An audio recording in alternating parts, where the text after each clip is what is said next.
তো বন্ধুরা, আমি একটা জিনিস শেয়ার করার জন্য ভিডিওটা অন করলাম। তো আমার শরীরটা কদিন হলো খারাপ, অফিস যেতে পারছি না, আর বাড়িতে থাকলে কত শুয়ে বসে থাকবো, ভালোও লাগে না। তো অনেকদিন পর আমি গল্পের বই পড়লাম, আর আমি গল্পের বই পড়লে না আমার যখন শুরু করব সেদিনকেই আমার শেষ করতে ইচ্ছা করে। কারণ দেখো, একটা কিছু ভালোভাবে বুঝলে সেটা যদি ঠিকঠাকভাবে শেষ করি সেদিনে যেদিনে দিনে সেদিনকে আমার শেষ করতে ইচ্ছা করে।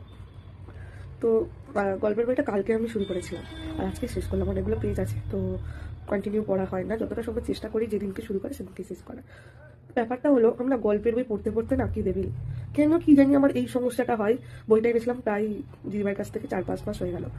তো 10টা মনে হয় চ্যাপ্টার আছে, তার মধ্যে মনে হয় তো 7-8টা পড়েছি, এখনো দুটো এরকম বাকি, তিনটে বাকি। একটা পড়েছি আজকে, অনেকদিন পর একটা পড়লাম।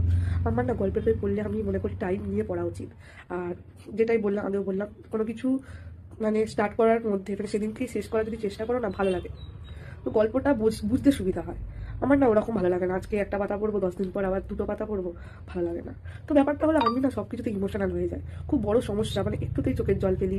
যেমন গল্পের বই পড়তে পড়তে আমি ডিপলি ঢুকে গেছি, কারোর একটা সত্যি তার লাইফে হচ্ছে, এই ব্যাপারগুলো আমার চলে আসে। কেন ভাই, কেন এটাও বুঝতে পারি না। এতটা ইমোশনাল লাইফে ভালো না, সত্যি কথা বলতে। ভীষণ সমস্যা লাইফে। কেউ যদি একটু ভালোবাসে, তার প্রতি খুব একটা হয়ে যায়, হয়তো সেই আমায় অনেক ভালোবাসে, এই ব্যাপারগুলো আমার মধ্যে চলে আসে। খুব খারাপ, যেটা লাইফে ভীষণভাবে সমস্যা। তো ব্যাপারটা হলো, আমার মতন কে কে আছো ভাই এরকম সমস্যায় ভোগো?